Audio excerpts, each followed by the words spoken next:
Hello नमस्कार and welcome. आप देख रहे हैं property Guru presented by signature global. बहुत बहुत स्वागत है आपका। और हर बार की तरह प्रॉपर्टी गुरु एक बार फिर हाजिर है आपके लिए रियल एस्टेट का एकदम ताजा हाल लेकिन इस बार बात होगी थोड़ी अलग। इस बार सवाल जवाब नहीं है, इस बार एक रियल एस्टेट स्पेशल है आपके लिए, खास तौर पर जो अभी अपकमिंग ट्रेंड दिखाई दे रहा है रियल एस्टेट मार्केट में, और खासतौर पे प्राइसिंग को लेकर, कीमत को लेकर, क्योंकि ये बहुत इंपॉर्टेंट है। आप भी जानते हैं इंटरेस्ट रेट अब ऊपर की तरफ जा रहे हैं, और अगर कीमतों में भी परिवर्तन आएगा जो खुद भी ऊपर की तरफ बढ़ना शुरू हो गई हैं, तो आपके घर खरीदने के फैसले पर इसका बड़ा असर पड़ सकता है।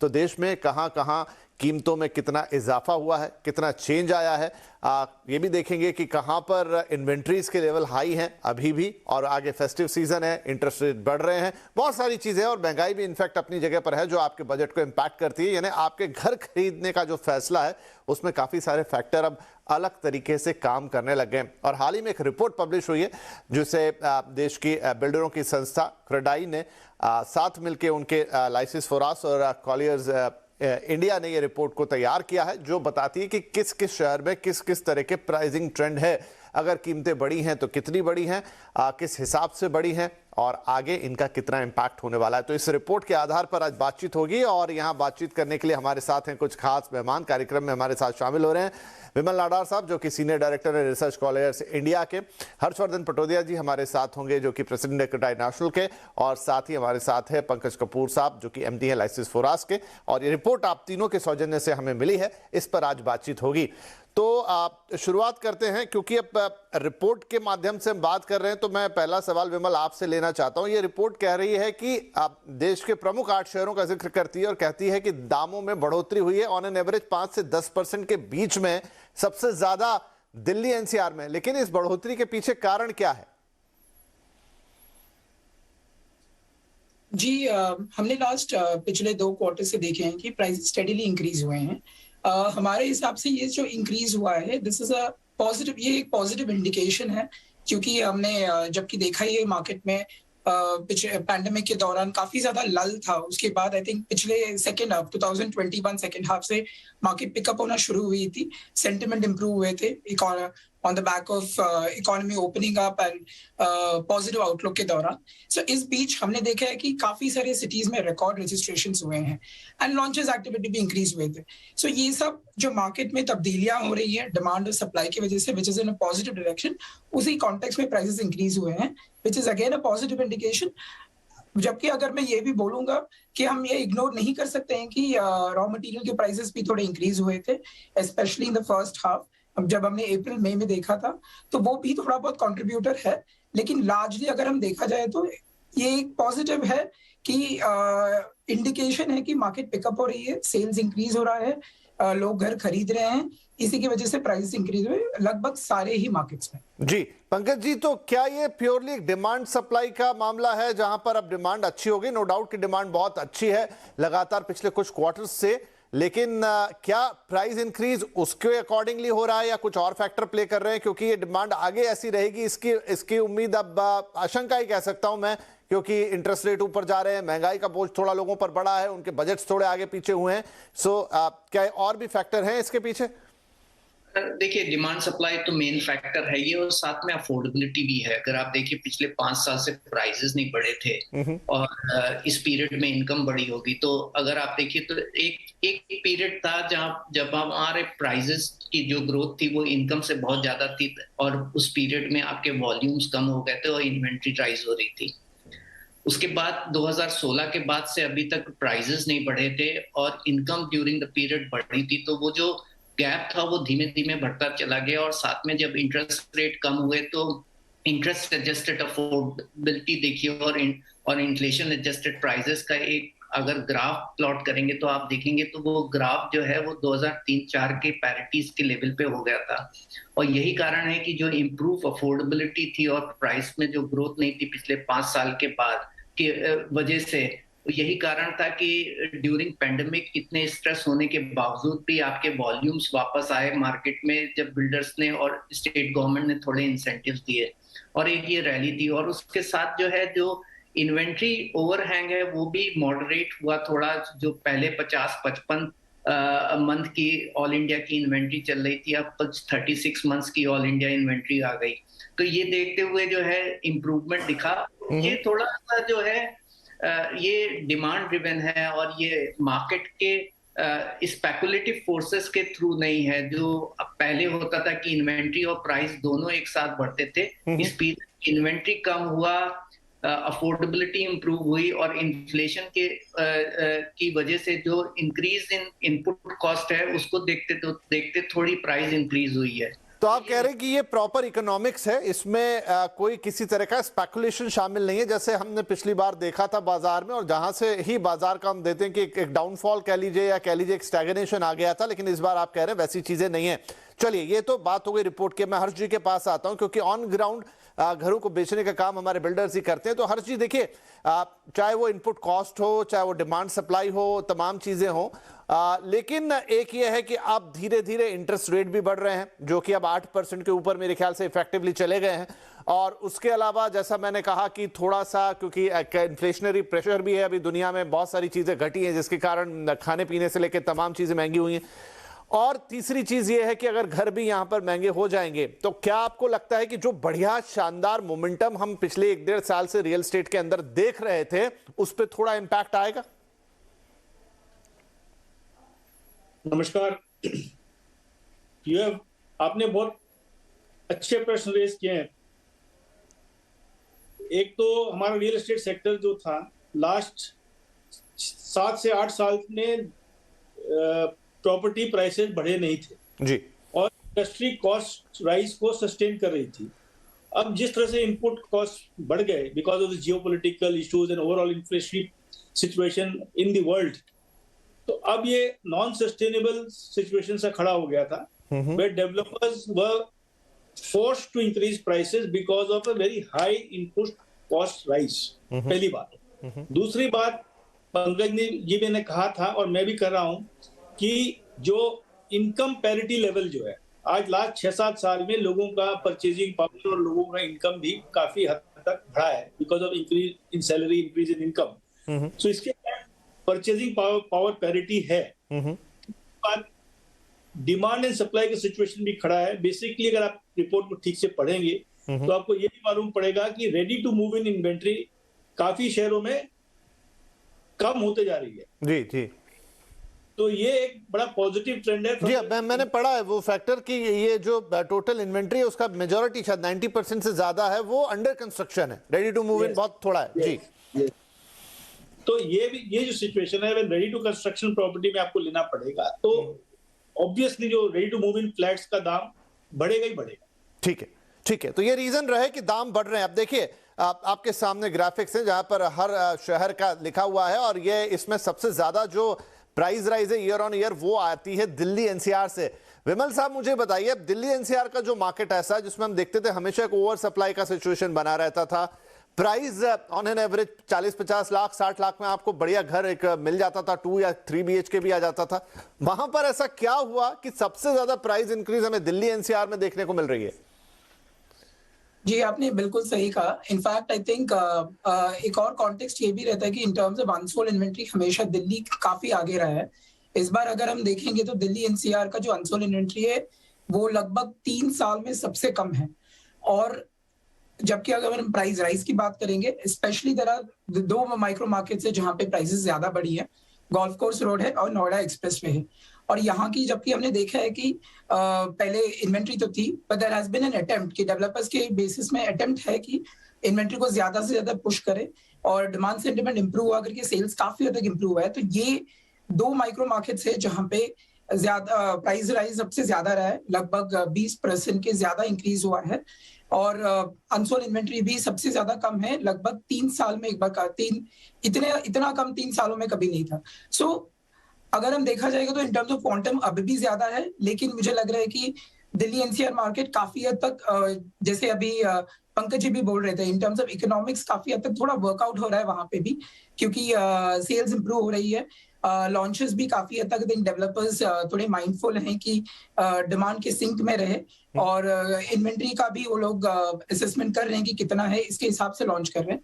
तो मुझे बिल्कुल लगता है कि अभी फिलहाल जो प्राइस राइज हुआ है ये इतना अलार्मिंग नहीं है फिलहाल तो, I think, because at the same time inventory भी कम हो रही है। जी पंकज जी, चलिए दिल्ली एनसीआर का मैं समझ भी लूं, लेकिन Ahmedabad 9% year on year change, Hyderabad 8% year on year change, Calcutta 8%, ये तीनों मार्केट ऐसे हैं जो बड़े मॉडरेट मार्केट थे, यहां पर हम बहुत ज्यादा हलचल होती हुई देखते नहीं थे, यहां पर ये चेंज कैसे आ रहा है? क्या इतनी डिमांड आ गई है या फिर आप कहेंगे कि अब वापस से धीरे धीरे इन्वेस्टर एंट्री भी होने लग गई है मार्केट में?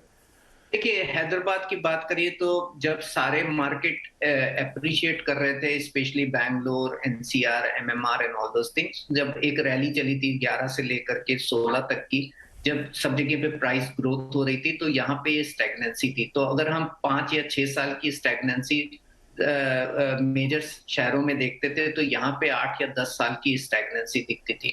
उसके साथ साथ जो है न्यू लॉन्चेस भी आपको बढ़ते हुए दिख रहे हैं। तो हैदराबाद में तो सर्टेनली मुझे जो है न्यू लॉन्चेस और जो सप्लाई है और उसके साथ प्राइस बढ़ता हुआ दिख रहा है, और साथ में थोड़ी लग्जरी सेगमेंट्स की जो है इन्वेंट्री भी ज्यादा आई है उस मार्केट के अंदर। तो उसकी वजह से जो वेटेड एवरेज सिटी का रेट है वो बढ़ गया है, और उसकी वजह से आपको 10% की ग्रोथ दिखती है। But project to project level के ऊपर भी अगर हम देखते हैं तो सबसे ज्यादा ग्रोथ आपको जो है वो हैदराबाद में दिखती है। अहमदाबाद भी, क्योंकि प्रोलॉन्ग स्टैग्नेंसी थी, उसके चलते हुए जो है प्राइस में थोड़ी सी प्रोडक्टिविटी बढ़ी थी, और यही कारण था कि वहां पे आपको ग्रोथ होती हुई दिखाई दे रही है। कलकत्ता एक मार्केट है जो पिछले 5 साल से एक मैच्योरिटी के लेवल पे जा रहा है, नहीं तो कलकत्ता में जो सप्लाई थी बहुत कम थी, अब हम सप्लाई और वॉल्यूम्स दोनों बढ़ते हुए देख रहे हैं, और यही कारण है कि, और ये ग्रोथ जो है एक प्रोडक्टिव ग्रोथ है। मैं इस तरीके की ग्रोथ नहीं देख रहा हूँ कि जैसे पिछले दशक में 20% होती थी, मनी ड्रिवन थी, इन्वेस्टर ओरिएंटेड मार्केट था। जेन्युइन मार्केट है, और प्राइस ग्रोथ जो है वहां की प्राइस की प्रोडक्टिविटी और कॉस्ट और इन्फ्लेशन ड्रिवन है, स्पेकुलेटिव नहीं दिख रही। जी, तो एक वैसे छोटा सा कमेंट तो हर्ष जी से भी लेना बनता है कलकत्ता के ऊपर, क्योंकि वो भी उनका मेन मार्केट है। हर्ष जी, आप क्या कहेंगे खासतौर पे कलकत्ता के लिए? कलकत्ता देखिए काफी स्टेबल मार्केट है, it's totally user driven market. जब पूरा हिंदुस्तान में स्पेकुलेशन चल रहा था उस समय भी कलकत्ता कस्टमर ड्रिवन ही था। कलकत्ता स्टेबल मार्केट है, इतनी ऊपर नीच कभी होती नहीं है वहां पर। बट ये जो ग्रोथ है सस्टेनेबल ग्रोथ है। कलकत्ता भी लास्ट फ्यू इयर्स में प्राइस वहां पर बढ़े नहीं थे, और अब इनपुट कॉस्ट को लेके ये सिचुएशन खड़ा हो गया, और ओवरऑल डिमांड भी सही है, ठीक है, and all segments are moving. And Calcutta में जो राइज हुई है बहुत नहीं है, अगर आप कंपेयर करोगे तो आज भी Calcutta one of the most affordable markets Hindustan में है। हाँ, ऑन एन एवरेज 5 से 7 हजार के बीच में ही भाव है वहां का, उससे ज्यादा नहीं जाता है। तो हर्ष जी, अगर हम अब ये जो करंट सिनेरियो इसको देखें और आने वाले 2-3 महीनों को थोड़ा प्रेडिक्ट करने की कोशिश करें कि चलिए थोड़ा 5-10% का यहाँ कॉस्ट इंक्रीज भी हो गया है, थोड़ा आपका लोन भी महंगा हो चला है, थोड़े कुछ और फैक्टर्स काम करेंगे, तो आपको क्या लगता है जो फेस्टिव सीजन है इसमें भी जो रोबस्ट डिमांड अभी हमने बिना किसी एक्स्ट्रा सपोर्ट के देखी है, वो फेस्टिव सीजन में भी वैसी की वैसी चलती नजर आएगी ना अक्रॉस द इंडिया? क्या ऐसा होता दिखेगा? हमें ये लगता है कि फेस्टिव सीजन में ये सिलसिला चलते रहेगा। The market will remain robust, because अभी भी इन्फ्लेशनरी प्रेशर्स जो है कम नहीं हुए जी। तो there could be a further rise also if the inflation is not controlled. So people may miss the bus. I don't foresee any major impact in any of the markets in all over India during the festive season for the slight price increase or slight increase in the interest rates. Okay Pankaj ji, आपकी जो statement है इस report के साथ, उसमें मैं एक बात गौर कर रहा हूं, ये कि आपने कहा है कि बहुत सारे जो डेवलपर्स हैं, अब ये कौन से डेवलपर्स हैं वो आप ही बताएंगे, वो जो इंटरेस्ट रेट है उससे भी थोड़ा सा राहत देने की कोशिश कर रहे हैं। मतलब 1-2 साल, जैसे कई स्कीम्स आती हैं कि भाई 2 साल तक हम आपको 6.5% पर ही करेंगे, या रेस्ट ऑफ द जो हिस्सा है वो हम खुद बियर करेंगे। क्या इस तरह की स्कीम अक्रॉस द बोर्ड देखी जा रही है, या फिर ये कुछ 2-4 गिने चुने नाम ही हैं जहां पर ऐसे ऑफर्स हैं? क्योंकि डेफिनेटली मुझे लगता है कि एक जो जनरल कस्टमर है, जो एक टिपिकल होम बायर है, मिडिल क्लास का होम बायर है, और ये फर्स्ट हैंड कस्टमर है, वो बहुत हद तक डिपेंड करता है कि इंटरेस्ट रेट उसे क्या मिल रहा है। बिल्कुल सही कह रहे हैं, और हमने 2-3 ऐसे एडवर्टाइजमेंट देखे जो लार्ज डेवलपर्स हैं मुंबई, एमएमआर के और दूसरे शहरों के अंदर भी हमने देखे, जहाँ पे उन्होंने जो इंक्रीज इन इंटरेस्ट रेट का जो इम्पैक्ट था उसको एब्जॉर्ब किया है और उन्होंने डिस्काउंटेड रेट पे इंटरेस्ट रेट जो है वो ऑफर किए हैं अपने प्रोजेक्ट्स में। तो ये एक अर्ली साइन दिखाई दे रहा है, जहां पे मुझे लग रहा है कि क्योंकि जो अंडर कंस्ट्रक्शन प्रॉपर्टी है वहां पे आज भी थोड़ा स्ट्रगल है, रेडी प्रॉपर्टीज में सेल्स हो रही है। तो अगर आप बहुत कायदे से देख ली तो टोटल अनसोल्ड का केवल 7% रेडी है, लेकिन 50% ऑफ द सेल्स जो आ रही है वो रेडी यूनिट्स के थ्रू आ रही है।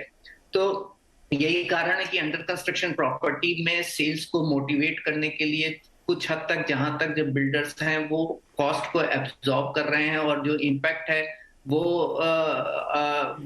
जो अनअफोर्डेबिलिटी है वो वापस से ना आ जाए, इसको देखते हुए अर्ली साइन दिख रहे हैं। और यही कारण है कि मेरा पॉइंट ऑफ व्यू रहा कि ये बायर्स मार्केट बना रहेगा, वॉल्यूम बढ़ते रहेंगे और कुछ हद तक अंडर कंस्ट्रक्शन प्रॉपर्टीज में बिल्डर्स जो इंक्रीज इनपुट कॉस्ट हुई है या इंटरेस्ट रेट का जो बर्डन हुआ है वो खुद एब्जॉर्ब करने की कोशिश करें। राइट। तो विमल साहब 5 से 10% चलिए मान लेते हैं मॉडरेट इंक्रीज है और इससे होम बायर अपना फैसला नहीं बदलेंगे, लेकिन हर्ष जी ने भी जैसा इशारा किया कि इन्फ्लेशनरी जो प्रेशर्स हैं वो भी खत्म नहीं हुए, वो दोनों तरफ लागू होते हैं, वो बायर के ऊपर भी लागू होते हैं और वो बिल्डर के ऊपर भी लागू होते हैं। तो क्या यहां से कॉस्ट थोड़ा और ऊपर जाता हुआ आपको दिख रहा है आगे, और जाएगा तो उसका क्या इम्पैक्ट होगा?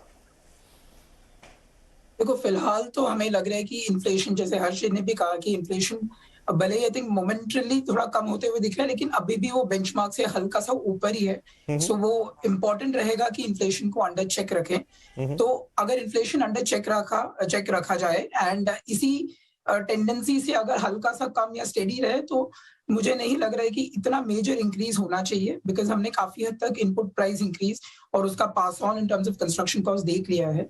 सो आई एम श्योर अभी जो रेपो रेट इंक्रीज हो रहा है वो भी हम इन्फ्लेशनरी प्रेशर टेंडेंसीज को कम रखने के लिए किया जा रहा है। तो मुझे लग रहा है कि फिलहाल की जो सिचुएशन है और गवर्नमेंट के जो एफर्ट्स हैं, ये देख के लग नहीं रहा है कि इतना ज्यादा इंक्रीज होना चाहिए, should be under control.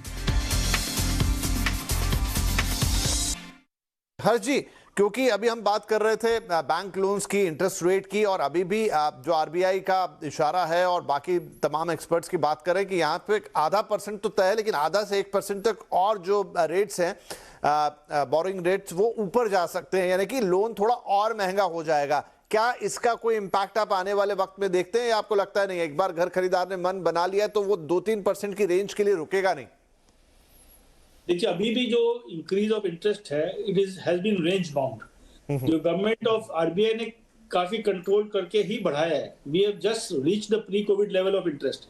Secondly, कोई भी टेन्योर ऑफ हाउसिंग लोन 15 से 20 साल, 10 से 20 साल रहता है। Over a period of 10 to 20 years, I don't think this high rate is expected to remain. ये रेट एडजस्ट होंगे, जब सिचुएशन नॉर्मल होगा तो रेट्स कम भी हो सकते हैं। तो आई थिंक लॉन्ग टर्म में एवरेज जो इंटरेस्ट कॉस्ट है वो बायर के लिए ठीक ही रहेगा। And secondly, over a period of time, अगर अपनी इकोनॉमी 5 ट्रिलियन की हो जाती है and we become the largest economies in the world and there so much of growth as projected, our Indian economy interest rates will be at par with the world in the next few years. तो उस समय क्या है कि automatic adjust होके home buyer का जो return ROI है, जो आईआरआर है, वो एवरेज में ठीक ही रहेगा मेरे हिसाब से। ये लॉन्ग टर्म डिसीजन लेना चाहिए, शॉर्ट टर्म को देख के घर खरीदने का डिसीजन नहीं होता है। चलिए ठीक है। तो हर्ष जी का कहना है कि जब लॉन्ग टर्म, आप 20 साल के जो लोन होते हैं, जब आप उसका एक ऑन एन एवरेज निकालेंगे तो आपको 6-7% के बीच में गिरेगा, शायद उससे कम भी हो सकता है, भले साइकिल्स में अलग अलग आपको रेट्स देखने को मिले। पंकज जी, क्या वक्त आ गया है इन्वेस्टर्स के लिए भी एंट्री लेने का बाजार में, या कुछ हद तक आप इन्वेस्टर मूवमेंट भी देख रहे हैं यहाँ पे, या अभी भी प्योरली एक एंड यूजर का ही मार्केट है? तो मुझे कुछ हद तक दिख रहा है कि इन्वेस्टर्स आ रहे हैं, बट ये स्पेकुलेटिव इन्वेस्टर्स नहीं है, ये लॉन्ग टर्म इन्वेस्टर्स हैं जो प्रॉपर्टी में निवेश करते हैं और लॉन्ग टर्म के लिए करते हैं, यील्डिंग एसेट्स के लिए करते हैं। तो उस तरीके का आपको मुझे रुझान दिख रहा है। और कारण ये है कि रुपी डेप्रिसिएशन की वजह से एनआरआई मार्केट की भी डिमांड बढ़ रही है। तो इन्वेस्टर पार्टिसिपेशन आपको हमेशा मिलेगा जब प्राइस प्रोडक्टिविटी हो गई, क्योंकि प्राइस में अगर अपसाइड दिखती है तो इन्वेस्टर का रुझान इस मार्केट की तरफ हमेशा आता है। राइट। हर्ष जी, एक सवाल मेरा ये रहेगा आपसे कि आप देखिए, भारत में घरों की डिमांड की तो कोई कमी नहीं, वो आपने और हमने सबने विटनेस कर लिया, लेकिन बावजूद इसके हमने देखा था कि पिछले करीब 1 दशक से मार्केट बहुत ठंडा था। कोरोना आया, कुछ लोगों की थिंकिंग में बदलाव आया, कुछ मॉनेटरी चीजों में चेंज आया और हमने देखा कि मार्केट फिर चल पड़ा। और आई थिंक आप प्रेसिडेंट रहे क्रेडाई के उस काल में, ये 2 साल के आपके इस पीरियड में मार्केट ऐसा मूव किया है, वरना पिछले 10 साल से तो बहुत सारे हमने देखा कि मार्केट उस तरह की रेंज नहीं जा पाई थी। लेकिन अब ये 2 साल तो ठीक है, बहुत स्पेशल फैक्टर रहे। यहां से क्या करना होगा कि ये ऐसा ही चले, फिर से पहले जैसे हालात में ना पहुंचे? विपिन जी, आई थिंक ये अपने को market long term economic study करनी पड़ेगी। अपने मैक्रो इकोनॉमिक सिचुएशन अगर आप इंडिया को कंपेयर करते हैं with the global situation, India will still remain the fastest growing country in the world and we will still have the youngest population. जहां youngest population है वहां घर का डिमांड मेरे हिसाब से कभी भी कम नहीं होगा, because people will migrate, people will go for jobs, people will want to buy their own houses. अब जो बाइंग एज ऑफ हाउसिंग है 30 से 35 साल का हमारा रिसर्च है कि that is they are the forming the largest group of customers. Since we are going to be the largest economy in the world in terms of population from next year, I think ये demand बड़ा robust रहेगा। और अभी तक हमारे हिसाब से अपने रियल एस्टेट इंडिया के टॉप 8 सिटीज में देख रहे हैं। अभी टियर 2 एंड टियर 3 सिटी का तो गेम स्टार्ट होने वाला है। वहां पर जब जॉब अपॉर्चुनिटीज आएगी तो वहां पर भी घरों का डिमांड काफी बढ़ेगा। आई थिंक अपने ओवरऑल जो रियल एस्टेट इंडस्ट्री का ग्रोथ है अपने जीडीपी से फास्टर ग्रोथ होगा। That is my conviction and I think this market is going to remain for the next 10 to 15 years and we are entering a matured market.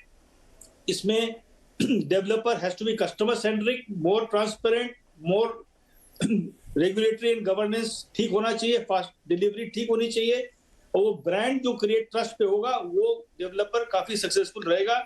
हमारे हिसाब से opportunity और demand दोनों की कमी नहीं है। चलिए, तो एक बड़ा टर्निंग पॉइंट है इंडियन रियल एस्टेट मार्केट के लिए इस वक्त जो हम देख रहे हैं पिछले 1-1.5 साल से। अब ये टर्निंग पॉइंट क्या एक फाइनल टर्न अराउंड लेकर आएगा? हर्ष जी ने अपनी बात रखी और हमारे बाकी दोनों एक्सपर्ट्स ने भी जिस हिसाब से बताया, हाँ सारी चीजें पैरिटी में, और जो हर्ष जी कह रहे हैं कि एक ट्रांसपेरेंसी रखनी होगी, एक कंज्यूमर सेंट्रिक अप्रोच रखनी होगी जो बीच में कहीं चली गई थी, अगर वो रहती है तो वाकई में इंडियन रियल एस्टेट मार्केट को हम वापस एक अलग शाइन में चमकता हुआ देखेंगे। और आने वाला वक्त ये बताएगा कि हाँ डिमांड हमेशा से, पंकज कपूर साहब बोलते हैं, कभी कम थी नहीं इंडिया में, और बस उसके लिए एक सही प्राइस पॉइंट और सही ऑफर चाहिए था जो शायद अब स्ट्राइक हो गया है। एंड आई होप कि ऐसे चलता रहेगा। बाकी नियर टर्म में फेस्टिव सीजन पे हमारी नजर रहेगी कि वहां पर भी क्या मार्केट अभी तक की अपनी जो सफलता है वो दोहरा पाता है और आपके घर खरीदने का सपना पूरा हो पाता है। बहुत शुक्रिया आप तीनों ही मेहमानों का आज अपना वक्त निकाल के इस कार्यक्रम में हिस्सा लेने के लिए। नमस्कार।